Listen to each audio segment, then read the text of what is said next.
Okay, so this next section says solve the following quadratic equations using quadratic formula. So in case you don't remember that, let's write that at the top of the page. X equals negative b plus or minus the square root of b squared minus 4ac all over 2a. That's something you have to memorize. You won't be given that on the test, you'll just need to know it. So on the first problem number 7, it already equals 0, which is awesome. So I just need to identify my a, the b, and the c. So the a is positive 5, the b is negative 4, and then the c is 3.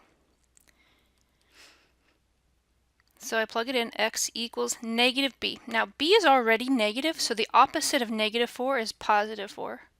Plus or minus the square root b squared. Just do that one in your head. What's negative 4 times itself negative 4? That's 16. If you write negative 4 squared and you forget that it's in parentheses, sometimes students will make that negative 16, which is incorrect. So just do it in your head and make sure that this b squared is always positive. Next, minus 4 times a, which is 5, times c, which is 3, all over 2 times a. So one common mistake is students will put the bar right here, they'll make it stop. It's all over, which means the bar has to go over underneath the 4 all the way to the end of the radical symbol. So make sure it's all over, okay? 4 plus or minus the square root. So we're going to work the inside a little bit here. So I have 16 minus 60. 5 times 4 is 20 times 3 is 60. And 16 minus 60 is negative 44. Okay, just as we practiced, we need to reduce this. So root 44 breaks down to 4 and 11, 2, 2, and 11. So that's 4 plus or minus 2 root 11. Now because the square root has a negative, an I comes out. And the negative comes out of the radical and becomes an I, all over 10. And then I look at the 4, the 2, and the 10. 4, 2, and 10 can all be divided by 2. So divide by 2, you get, divide 4 by 2, you get 2. Divide 2 by 2, you get 1. Divide 10 by 2, you get 5. So you have 2 plus or minus I square roots of 11 over 5. And that's your answer. You do not have to check. On the next problem, I have x minus 2 times x plus 6 equals negative 17, which doesn't look like number 7 at all, which means I have to distribute, combine like terms, move the 17 over, all before I can even start the problem. So I have x squared plus 6x minus 2x minus 12 equals negative 17. To get one side equal to 0, I'm going to add 17 to both sides. So I have x squared plus 4x, let's see, negative 17. Okay, this is plus 5. Okay, so now I can say what the a, the b, and the c are. Now that it's in the correct form. A is 1, b is positive 4, and c is positive 5. So x equals negative b. So negative b is negative 4. Plus or minus the square root. B squared is 16 minus 4ac. A is 1, c is 5. All over, like we talked about last time, don't be the student that stops right there. Okay, that's wrong. All over means make your bar all the way across to a. So let's see, working the inside, that's 16 minus 20, that's negative 4. And the square root of negative 4 is 2i. Now that everything's out of the radical, I'm looking at the 4, the 2, and the 2. Can 4, 2, and 2 all be divided by something? Yeah, I can all divide by 2. Divide by 2, you get negative 2. Divide by 2, you get 1. Divide by 2, you get 1.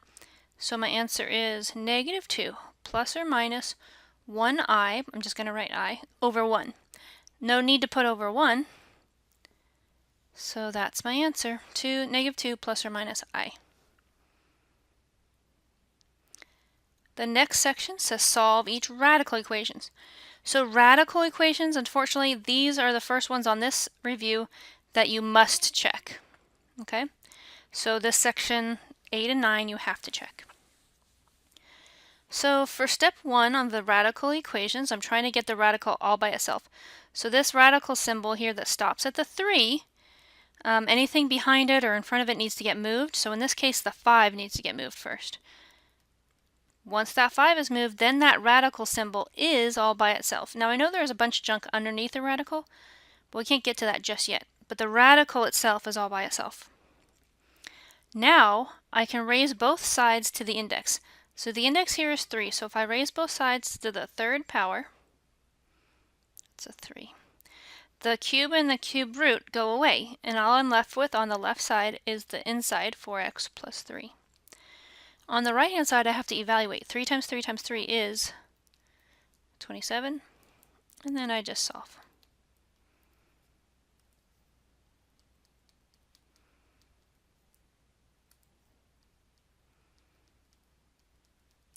Okay, as I said, you have to check. And there isn't a shortcut to this check. You just have to check the left, make sure that it equals the right. So every time I saw an x, I plugged in a 6. So that's the cube root of 4 times 6 is 24. 24 plus 3 is 7. 27. The cube root of 27,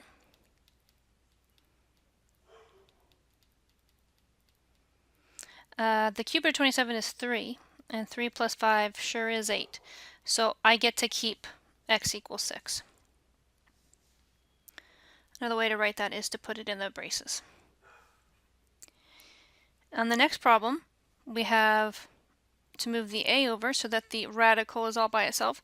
This radical doesn't have an index, which means it's a square root, but see how the minus a is not under the radical, so that needs to get moved. So when I move the plus a, I get a plus 2, and now the radical on the left is all by itself. So now I'm going to square both sides. Because the little index here is an invisible 2, I'm going to raise it to the index, which is 2. So the square and the square root undo each other. So that gets me a plus 2 on the left, and then I have a plus 2 squared. Now when you try to square a binomial, you can't just take the square and apply it to both terms. You have to write it out twice, which gets me a squared plus 2a plus 2a plus 4.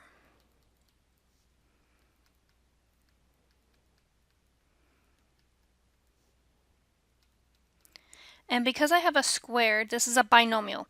Notice over here, this on number 9, the question was actually linear. There was no squares, so you just get x's on one side, numbers on the other, and solve.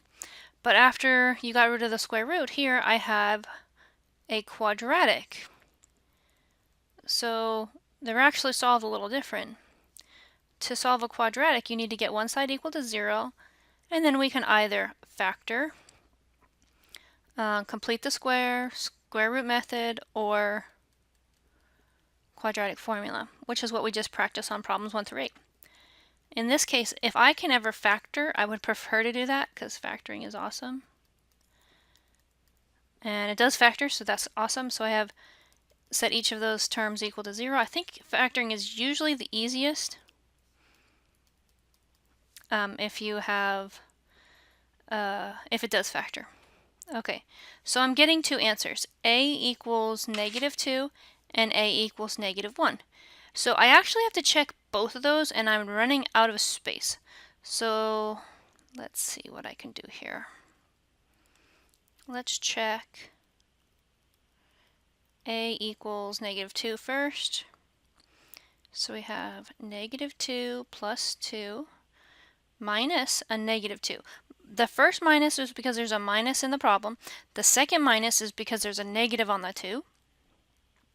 Is supposedly equal to 2. So let's work this out. A -2 plus 2 is 0. Minus a negative, that's plus. Is this true?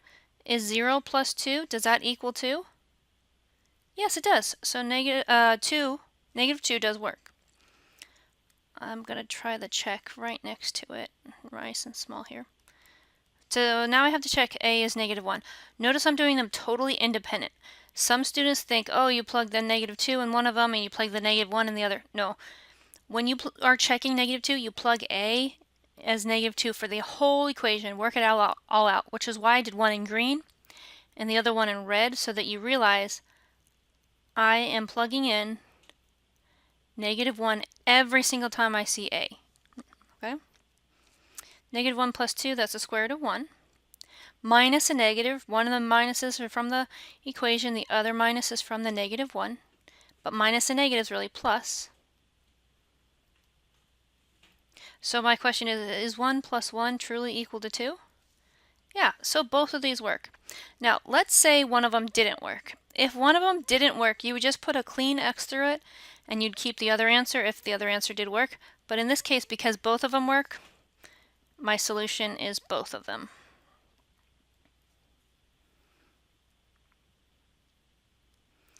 Okay, so these next 3 problems are just to evaluate. I think everything on this exam review here is solve until this one section. We're not actually solving, we're just evaluating because there's no equal sign. I'm taking an expression and I'm making it more simple.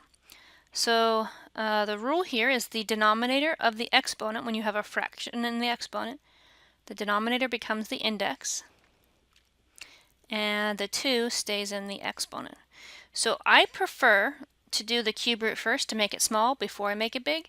Technically you could square the 27 and then take the cube root of that, but 27 squared is like huge. There's no way I'm going to be able to do that in my head. But I know what the cube root of 27 is in my head. The cube root of 27 is 3, and 3 squared is 9. So that's all you have to do there. So the next one, the 3 becomes the index, and the 1 still stays on the outside, but it doesn't really do that much, right? So the cube root of -64, because it's a 3, you're allowed to have a negative inside the radical, and the negative just comes out. So the answer is going to be -4. -4 to the 1 is still just -4. And for those of you who are concerned about the negative, if you take -4 times -4 times -4, you truly do get -64, because 3 negatives multiplied turns out to be another negative. And the last one, number 16, we've got the 4. The 4 becomes the index. The 3 exponent in the numerator stays in the exponent. Again, I prefer to do this part first. The 4th root of 16 is 2, because 2 times 2 times 2 times 2 equals 16. So 2 to the 4th is 16. Now I haven't done the 3 yet, so I still have to take 2 and cube it, and that's going to get me 8.